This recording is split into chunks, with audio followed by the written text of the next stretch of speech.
नमस्कार दोस्तों, मैं दिनेश मालवीय। अगर आप भी रीट पात्रता परीक्षा लेवल 2 की एसएसटी सब्जेक्ट से तैयारी कर रहे हैं तो ये वीडियो आपके लिए। अपने दोस्तों के साथ ज़रूर शेयर करें। इकाई 1 और इकाई 2 हम 2 क्लासों के अंदर कंप्लीट करने वाले हैं। महत्वपूर्ण नोट्स फटाफट रिवीजन। 15 दिन बचे आपके एग्ज़ाम के। एग्ज़ाम से पहले इस वीडियो को ज़रूर देख कर जाए। आपके 10 नंबर पक्के, यानी 2 इकाई में आपके 10 नंबर कंप्लीट इन नोट्स से। तो एक बार पूरे वीडियो को अंतिम समय तक देखें और अपने दोस्तों के साथ जरूर शेयर करें। भारतीय सभ्यता, संस्कृति एवं समाज, कक्षा 6 सिंधु घाटी सभ्यता के नोट्स पढ़ेंगे हम इकाई 1 के अंदर। मनुष्य के जन्म से लिपि के विकास, यानी मनुष्य के जन्म से लगाकर लिपि यानी लिखने के विकास तक के काल को प्रागैतिहासिक काल, पूरा ऐतिहासिक काल, पाषाण काल या प्रस्तर काल भी कहते हैं। ध्यान रखें आप। सर्वप्रथम सिंधु घाटी सभ्यता में मनुष्य ने तांबे की खोज की थी। जो आपके हाईलाइट किए हुए हैं येलो कलर में और रेड कलर से, उन प्रश्नों को जरूर ध्यान रखें आप। गेहूं, जौ और कपास प्रमुख खेती थी सिंधु घाटी सभ्यता की। सिंधु सरस्वती के मैदानी भागों में नगर सभ्यता का विकास हुआ। तो सिंधु घाटी सभ्यता में किसका विकास हुआ था? नगर सभ्यता का, यानी शहरी सभ्यता थी ये। 1922 ईस्वी में हड़प्पा व तत्पश्चात यानी उसके बाद में मोहनजोदड़ो स्थानों की खुदाई से नगर सभ्यता का पता चला है। तो ध्यान रखिए आप, हड़प्पा और मोहनजोदड़ो नगर सभ्यता के केंद्र थे। मोहनजोदड़ो, हड़प्पा, कोटदीजी व चहुंद्रो वर्तमान में पाकिस्तान के अंदर है। ध्यान रखें। रोपड़ पंजाब के अंदर है। लोथल और धोलावीरा दोनों गुजरात के अंदर है। और कालीबंगा राजस्थान के हनुमानगढ़ जिले में है। सिंधु सरस्वती घाटी सभ्यता या हड़प्पा संस्कृति नगर सभ्यता थी। तो सिंधु घाटी सभ्यता को हड़प्पा संस्कृति भी कहते हैं और ये नगर सभ्यता थी। सिंधु सरस्वती घाटी सभ्यता ईसा से 2500 वर्ष, ईसा मसीह के जन्म से 2500 यानी 2500 वर्ष पहले हुई थी और वर्तमान से 4500 वर्ष पूर्व, यानी वर्तमान से 4500 वर्ष पूर्व। अब जैसे 2500 है तो 2500 के अंदर हम क्या करेंगे? 2000 चल रहा है तो 2000 जोड़ देंगे। 2000 जोड़ देंगे बराबर कितने आ जाएंगे? 4500 वर्ष। सरस्वती नदी पर वेदों की रचना होने का प्रामाणिक विवरण प्राप्त है। तो ध्यान रखें आपकी, वेदों की रचना कहाँ हुई थी? सरस्वती नदी के किनारे।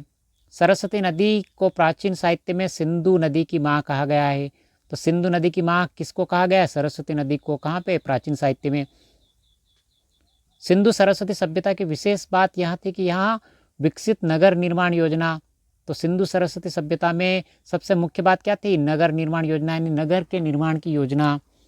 हड़प्पा के दुर्ग में सबसे अच्छी इमारतें धान्यागारों की थी। तो हड़प्पा सभ्यता जो प्राप्त हुई है वहाँ पे सबसे अच्छी इमारत कौन सी थी? धान्यागारों की, यानी अनाज रखने की। सिंधु सरस्वती सभ्यता की खुदाई में सभा भवन, बाजार, चौक, स्नान कुंड आदि मिले हैं। ध्यान रखिए आपके, सिंधु सरस्वती सभ्यता में क्या क्या मिले हैं खुदाई में? सभा भवन, बाजार, चौक, स्नान एवं कुंड। सिंधु सरस्वती सभ्यता में 3 सामाजिक वर्ग रहते थे। कौन कौन से? शासक, व्यापारी और मजदूर। सिंधु सरस्वती सभ्यता की समकालीन सभ्यता, यानी जिस समय भारत के अंदर सिंधु नदी के किनारे सिंधु और सरस्वती सभ्यता विकसित हुई थी उस समय मिस्र की नील नदी घाटी सभ्यता, यानी मिस्र में नील नदी के किनारे सभ्यता विकसित हुई थी। मेसोपोटामिया में दजला फरात नदियों के किनारे सभ्यता विकसित हुई थी। चीन में हवांगो नदी के किनारे सभ्यता विकसित हुई थी। कालीबंगा हनुमानगढ़ जिले में 1961 में खुदाई में पूरा ऐतिहासिक काल के अवशेष प्राप्त हुए हैं। आहड़ सभ्यता उदयपुर में बेड़च नदी के किनारे ताम्रनगरी के नाम से प्रसिद्ध थी। ध्यान रखें आप, आहड़ उदयपुर में है वर्तमान में और बेड़च नदी किनारे और ताम्रनगरी के, यानी तांबा का उत्पादन यहाँ होता था, यानी तांबा की खुदाई यहाँ पर्याप्त मात्रा में होती थी। से पाषाण युग एवं ताम्र युग के पत्थर, तांबे एवं मिट्टी के बर्तनों के अवशेष मिले हैं। तो सभ्यता से क्या क्या मिले? पाषाण यानी पत्थर युग के, ताम्र युग यानी तांबे के युग के, और तांबे और मिट्टी के बर्तन दोनों मिले हैं। गिलुंड राजसमंद की खुदाई में आहड़ के समान अवशेष प्राप्त हुए हैं। तो आहड़ के समान अवशेष कौन से स्थान से प्राप्त हुए? गिलुंड राजसमंद की खुदाई में। आहड़ व गिलुंड दोनों स्थलों की सभ्यता आहड़ संस्कृति के नाम से जानी जाती है। बागोर भीलवाड़ा में है, कोठारी नदी के किनारे, और पाषाण एवं ताम्रकालीन उपकरण पुरावशेष मिले हैं। तो ये भी ध्यान रखें आप, बागोर भीलवाड़ा से क्या मिले हैं? कोठारी नदी के किनारे विकसित हुई थी और यहाँ पे पाषाण और ताम्रकालीन उपकरण के पुरावशेष यानी पुराने अवशेष मिले हैं। बागोर को बनास संस्कृति के नाम से भी जाना जाता है। तो बागोर को बनास संस्कृति के नाम से भी जाना जाता है। बालाथल की खुदाई में ताम्र पाषाणकालीन बर्तन, मूर्तियां और ऐतिहासिक अवशेष मिले हैं। बालाथल आहड़ संस्कृति का विस्तार था। बालाथल आहड़ संस्कृति का विस्तार है। नोह भरतपुर जिले में स्थित है वर्तमान में, और नोह से तांबे और हड्डियों के उपकरण, लोहे के कुल्हाड़ी इत्यादि मिले हैं। तो ध्यान रखिए आपके तांबे और हड्डियों के उपकरण कहाँ से मिले हैं? नोह से, भरतपुर से, और लोहे की कुल्हाड़ी भी भरतपुर से मिली है। चंद्रावती, आबू सिरोही, माउंट आबू से प्राचीन मानव जीवन के निवास आवास के पुरावशेष मिले हैं, पुराने अवशेष। चंद्रावती के उत्खनन से किले के अवशेष भी मिले हैं, अनाज संग्रह के कोठार भी मिले हैं। चंद्रावती परमार वंश की राजधानी थी, ध्यान रखें आप। पचमता राजसमंद आहड़ बना संस्कृति का स्थल है जो हड़प्पा के समकालीन है। पचमता से कई कलात्मक वस्तुएं जैसे नक्काशी युक्त जार मिले हैं, सीप की चूड़ियाँ, टेराकोटा के मनके, शंख और जवाहरात जैसे लेपिस लाजोली मिली है। कहाँ से? पचमता से, ध्यान रखिए आप। लेपिस लाजोली क्या होता था? यह अर्धकीमती पत्थर अफगानिस्तान के बदख्शा में पाया जाता है और नीले रंग का बहुमूल्य पत्थर, कई प्रकार के मिट्टी के बर्तन मिले हैं और पचमता से ही 2 भट्टियाँ और चूल्हे मिले हैं। गणेश्वर सीकर जिले के अंदर कांतली नदी के तट पर इस सभ्यता से ताम्र पाषाण काल की वस्तुएं मिली है। बेराट जयपुर में महाभारत काल में मत्स्य जनपद की राजधानी थी बेराट। बेराट से सम्राट अशोक के शिलालेख भी प्राप्त हुए हैं। राजस्थान में हड़प्पा पूर्व एवं हड़प्पाकालीन स्थल गरनपुरा, बिजनौर और तरखान डेरा ऐसे 100 पुरा स्थल मिले हैं। 6 का उत्खनन हो चुका है। तो ध्यान रखिए आप कि राजस्थान में पूर्व हड़प्पा और हड़प्पाकालीन स्थल कौन कौन से थे? करणपुरा, बिजनौर और तरखान डेरा। सिंधु घाटी सभ्यता के कक्षा 9 के नोट्स। सिंधु नदी का उद्गम तिब्बत के कैलाश मानसरोवर के उत्तर में स्थित सेनखेखब, सिंहमुख से व हिमनद से माना जाता है। सरस्वती नदी का उद्गम शिवालिक की पहाड़ी से माना जाता है। सरस्वती नदी राजस्थान के नौहर में प्रवेश करती है और गुजरात के कच्छ के रण में प्रभास पाटन के पास समुद्र में गिरती है। वैदिक साहित्य रामायण महाभारत में सरस्वती नदी के अस्तित्व के पर्याप्त उदाहरण हैं। तो कालीबंगा सरस्वती घग्गर नदी के किनारे स्थित है। सिंधु सरस्वती सभ्यता 3250 ईसा पूर्व पूर्ण रूप से विकसित हुई थी और 3250 से 2700 ईसा पूर्व तक चरम विकास पे थी, यानी बहुत अधिक विकास हो चुका था इसका। और 2750 ईसा पूर्व के बाद अवसान, यानी धीरे धीरे ये समाप्त होने लगी और 1500 ईसा पूर्व आते आते विलुप्त हो गई। 1921 में राय बहादुर दयाराम साहनी ने अविभाजित भारत, यानी जिस समय भारत और पाकिस्तान एक ही थे, के भारत के पंजाब प्रांत के मोंटगोमरी जिले, वर्तमान में पाकिस्तान के अंदर पंजाब प्रांत का मोंटगोमरी जिला और हड़प्पा नामक कस्बे के पास रावी नदी के बाएं किनारे पर पुरातात्विक टीले की खोज की। ध्यान रखिए आप, हड़प्पा की खोज किसने की थी? राय बहादुर दयाराम साहनी का 1921 में। 1922 में राखालदास बनर्जी ने अविभाजित भारत के सिंध प्रांत में लरखानिया जिले में सिंधु नदी के पूर्वी किनारे पर मोहनजोदड़ो की खोज की। तो मोहनजोदड़ो खोज किसने की थी? 1922 में राखालदास बनर्जी ने। मोहनजोदड़ो का अर्थ होता है मुर्दों का टीला। मोहनजोदड़ो टीले की खुदाई से 9 बार बसने और 9 बार उजड़ने वाले एक व्यवस्थित नगर के अवशेष बाहर निकल कर आए हैं, यानी बहुत सारे अवशेष मिले जहाँ से मोहनजोदड़ो के 9 बार बसने और 9 बार उजड़ने के संकेत मिले हैं। सिंधु सरस्वती सभ्यता के 1500 स्थल खोजे गए, जिनमें से 900 स्थल भारत में और 600 स्थल पाकिस्तान में है। हड़प्पा, मोहनजोदड़ो, गनेरीवाल वर्तमान में पाकिस्तान में है। कालीबंगा, राखीगढ़ी, धोलावीरा, लोथल, रंगपुर भारत में है। 1953 में अमलानंद घोष ने राजस्थान के बीकानेर संभाग में 25 पुरातात्विक स्थलों की खोज की और 1953 में अमलानंद घोष ने कालीबंगा की खोज की।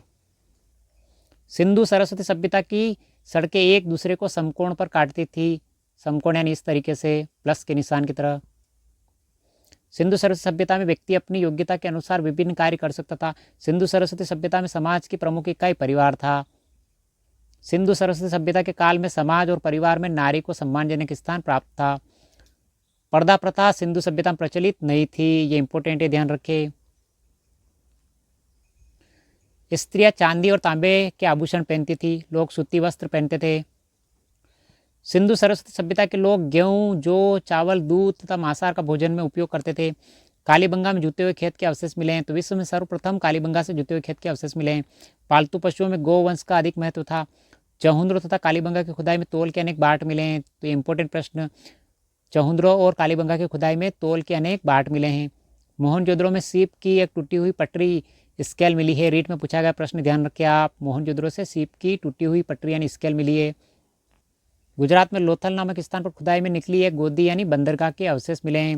व्यापार के उन्नत व्यवस्था के कारण सिंधु सरस्वती सभ्यता को व्यापार प्रधान सभ्यता भी कहा जाता है। सिंधु सरस्वती सभ्यता के लोग पृथ्वी, पीपल, नीम, जल, सूर्य, अग्नि आदि की उपासना करते थे। तो ध्यान रखें, यहाँ से इंपॉर्टेंट प्रश्न बनेगा, सिंधु सरस्वती सभ्यता के लोग किसकी उपासना करते थे? पृथ्वी की, पीपल की, नीम की, जल की, सूर्य की, अग्नि की आदि की उपासना करते थे। बलि प्रथा तथा जादू टोना आदि अंधविश्वास प्रचलित थे। और लोथल, बनावली, राखीगढ़ी से अग्नि वेदिकाएँ मिली है। इंपॉर्टेंट प्रश्न ध्यान रखें आप कि अग्नि वेदिकाएँ कहाँ से मिली है सिंधु सभ्यता में? लोथल, बनावली और राखीगढ़ी से। मातृ देवी व शिव की उपासना भी की जाती थी। कालीबंगा घग्गर नदी के किनारे राजस्थान के हनुमानगढ़ जिले में सरस्वती घग्गर नदी के तट पर 4500 वर्ष पहले बसा था।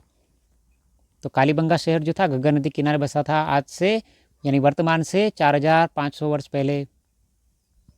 कालीबंगा में नगर योजना के 2 टीले प्राप्त हुए, एक पूर्वी टीला साधारण बस्ती और पश्चिमी टीला दुर्ग।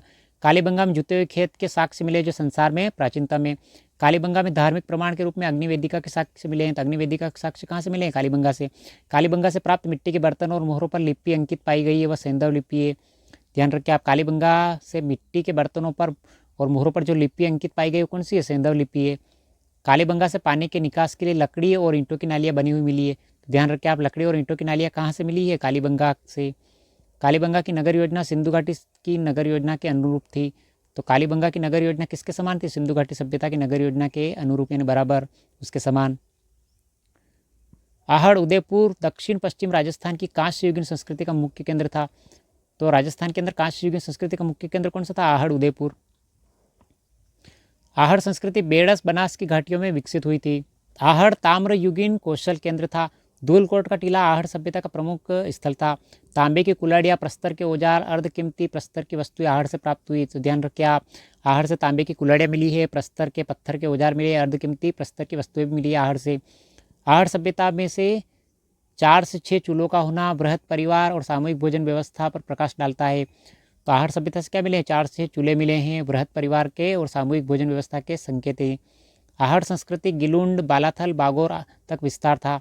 तो आहड़ सभ्यता का विकास कहाँ तक था? गिलुंड, बालाथल और बागोर तक। आहड़ संस्कृति से काले और लाल मिट्टी के बर्तनों के उत्पादन का कौशल पता चलता है। बालाथल, उदयपुर, उठाला गांव वर्तमान वल्लभनगर, इस टीले के उत्खनन का कार्य मार्च 1993 में डक्कन कॉलेज पूना के डॉक्टर V.N. मिश्र के नेतृत्व में डॉक्टर V.S. सिंधे और डॉक्टर R.K. मोहंती तथा institute of Rajasthan studies Rajasthan Vidyapeeth विश्वविद्यालय उदयपुर के डॉक्टर देव कोठारी, डॉक्टर ललित पांडे और डॉक्टर जीवन खारकवाल की देखरेख में किया गया। तो बालाथल उदयपुर का उत्खनन कार्य बालाथल उदयपुर का उत्खनन कार्य मार्च 1993 में डक्कन कॉलेज के पूना के डॉक्टर V.N. मिश्रा के नेतृत्व में किया गया। बालाथल में ताम्रपाषाण युग की संस्कृति के दर्शन होते ही आहड़ का विस्तार है। बालाथल के निवासी तांबे से बने हुए उपकरणों और अस्त्रों का प्रयोग करते थे। जिस प्रकार आहड़ की ताम्रकाल की सभ्यता तांबा गलाने की भट्टियों के अवशेष मिले, उसी प्रकार बालाथल में लोहा गलाने की भट्टियों के अवशेष मिले हैं। तो ये इंपॉर्टेंट प्रश्न ध्यान रखिए आप कि आहड़ से ताम्रकाल की सभ्यता के तांबा गलाने की भट्टियों के अवशेष आहड़ से मिले हैं, उसी प्रकार बालाथल से क्या मिले हैं? लोहा गलाने की भट्टियों के अवशेष। चंद्रावती माउंट आबू सिरोही प्राचीन नाम सेवाणी नदी के दाएं तट पर बसा हुआ था। चंद्रावती जो माउंट आबू सिरोही में है, प्राचीन शहर सेवाणी नदी के किनारे बसा होता चंद्रावती जो माउंट आबू में स्थित है वर्तमान में, इसकी खोज 1822 में कर्नल जेम्स टोड, जिसको राजस्थान का पितामह कहा जाता है, ने खोज की थी।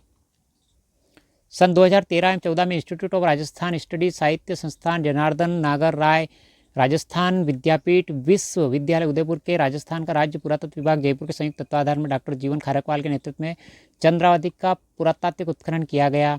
तो ध्यान रखें आप, चंद्रावती का पुरातात्विक उत्खनन सन 2013-14 में किया गया।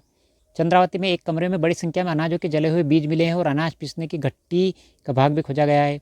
चंद्रावती किले के प्रवेश द्वार पर संवत 1325 का एक अभिलेख मिला है। तो ध्यान रखिए, यहाँ से इंपोर्टेंट प्रश्न बनेगा कि चंद्रावती किले के प्रवेश द्वार पर संवत 1325 का अभिलेख मिला है। चंद्रावती परमार शासकों की राजधानी थी और चंद्रावती के क्षेत्र से पाषाणकालीन उपकरण और शैलचित्र भी मिले हैं। कक्षा 12 सिंधुवासियों के लिए मेलुहा शब्द का प्रयोग हुआ है। मेसोपोटामिया के नगरों में सिंधु सरस्वती सभ्यता की लगभग 24 मोहरें मिली है। लोथल से एक बटन के समान गोलाकार मोहर मिली है। ऐसी मोहरें मेसोपोटामिया बहरीन एवं फारस में मिली है। तो ऐसी मोहरें मेसोपोटामिया बहरीन एवं फारस में मिली है। एक मुद्रा का ढोलक का चित्र सिंधु सरस्वती सभ्यता वासियों की वाद्य कला में रुचि का प्रमाण है। समाज में नारी का महत्व, परिवार, मातृ सत्तात्मक जानकारी मिली है। तो परिवार के साथ सिंधु सभ्यता मातृ सत्तात्मक। कालीबंगा, बनावली, राखीगढ़ी और लोथल से खुदाई में अग्निकुंड और अग्नि वेदिकाएं मिली है। इंपोर्टेंट प्रश्न। मोहरों पर एक सिंग वाले वृषभ का चित्रण मिलता है, कुबड़दार बैल का। मोहनजोदड़ो में भेड़ की आकृति में दाढ़ी बताई गई है। सुमेर व बेबीलोन में बैलों की दाढ़ी बताई गई है। हड़प्पा की तरह मिस्र की कब्रों से लघु मक्खी के आकार की गुरैया प्राप्त हुई है। 1861 ईस्वी में कनिंघम के निर्देशन भारतीय पुरातत्व सर्वेक्षण विभाग की स्थापना की गई। जॉन मार्शल के पुरातत्व विभाग का निर्देशन बनाया गया। 1921 में दयाराम साहनी ने हड़प्पा सभ्यता का उत्खनन किया। 1922 में राखलदास बनर्जी ने मोहनजोदड़ो का पता लगाया। और सरस्वती नदी हिमालय की शिवालिक पर्वत श्रेणियों में माना पर्वत से निकलती थी। नगर योजना मोहनजोदड़ो, जल निकास लोथल और कुआ नाली एवं स्नानगार हड़प्पा, रथ की आकृति देमाबाद, लोथल का विशाल गोदीवाड़ा और विशाल स्नानागार मोहनजोदड़ो। तो ध्यान रखिए आप, नगर योजना मोहनजोदड़ो की प्रसिद्धि, जल निकास व्यवस्था लोथल की प्रसिद्धि, कुआ नाली एवं स्नानागार हड़प्पा से मिले हैं, रथ की आकृति देमाबाद से, लोथल का विशाल गोदीवाड़ा प्रसिद्ध है और विशाल स्नानागार मोहनजोदड़ो प्रसिद्ध है। हड़प्पा मोहनजोदड़ो से विशाल अन्नागार के अवशेष मिले हैं। धोलावीरा से विशाल स्टेडियम के प्रमाण मिले हैं। लोथल से पक्की ईंटों का एक ढांचा मिला है जिसे पुरातत्वविद एस.आर. राव ने गोदीवाड़ा या डोरक्रियाड बंदरगाह का महत्वपूर्ण हिस्सा के रूप में पहचाना है। जुतावा खेत के साक्ष्य प्रमाण कालीबंगा से मिले हैं। सिंधु सरस्वती सभ्यता में शेल खड़ी की योगी मूर्ति मिली है। नर्तकी की कांस्य और मिट्टी की दोनों की मूर्तियां मिली है। कुबरदार बैल की मूर्तियां भी कला का प्रतीक है। सिंधु सरस्वती सभ्यता जो मोहरें प्राप्त हुई है उसके अग्रभाग पर पशु का अंकन लेख उत्कीर्ण है। सिंधु लिपि का अध्ययन अभी तक नहीं हो सका है। मोहरों पर अभी तक 2500 लेख उपलब्ध हो चुके हैं। 17 अक्षरों का सबसे लंबा बड़े अक्षरों का अभिलेख धोलावीरा से मिला है। सिंधु लिपि भावचित्रात्मक लिपि है। सिंधु सभ्यता से बेल की आकृति की नर्तकी कांस्य मूर्ति मोहर पर स्वस्तिक मिले हैं। कालीबंगा लोथल से खोपड़ी के अवशेष मिले हैं। कालीबंगा से प्राप्त खोपड़ी पर 6 छेद है। मोहनजोदड़ो से प्राप्त नर्तकी की कांस्य मूर्ति, देमाबाद से रथ की आकृति के प्रमाण मिले हैं। नवीन साक्ष्य से संकेत मिले हैं कि सिंधु सभ्यता के लोग घोड़े से परिचित थे। सूरकुटड़ा व रणगुंडई से घोड़े के अवशेष मिले हैं। एस.आर. राव के अनुसार रंगपुर व लोथल से घोड़े की मिट्टी की मूर्तियां मिली है। Doctor VS. बाकणकर के अनुसार कच्छ सरस्वती नदी शोध अभियान के दौरान सरस्वती नदी के तट पर स्थित अनेक स्थलों से घोड़ों की अस्थियां मिली है। कालीबंगा से आड़ी व तिरछी हल रेखाओं से जुता हुआ खेत मिला है जो दोहरी फसल का संकेत देता है। सिंधु सभ्यता से कांसे की प्रसिद्ध नर्तकी की मूर्ति, बेल, कुत्ते, पक्षियों की कलाकृतियां मिली है। मणके से बने आभूषण सिंधु सभ्यता की कला के श्रेष्ठ उदाहरण है। लोथल चहुंद्रो मनके बनाने के कारखाने मिले हैं। तो ये इंपॉर्टेंट ध्यान रखिए आपकी, लोथल और चहुंद्रो मनके बनाने के प्रसिद्ध केंद्र थे। सिंधु सभ्यता 2500 मोहरें मिली है जो सेलखड़ी से बनी हुई है। इन पर पशुओं यानी एक सिंह का पशु, बाघ, हाथी, सांड, गेंडा, पेड़ पौधे, मानव आकृति आदि के चित्र हैं। ये हमने सिंधु सरस्वती सभ्यता का टॉपिक कंप्लीट कर लिया है। सिंधु सरस्वती सभ्यता से संबंधित इससे बाहर बिल्कुल नहीं जाने वाले हैं। आपके प्रश्न 100% इस PDF से ही बनेंगे। कैसा लगा वीडियो? लाइक शेयर सब्सक्राइब जरूर करें और रीट पात्रता परीक्षा SST सामाजिक विज्ञान से तैयारी कर रहे अपने दोस्तों के साथ इस वीडियो को जरूर शेयर करें। मिलते हैं अगले वीडियो में। Thank you.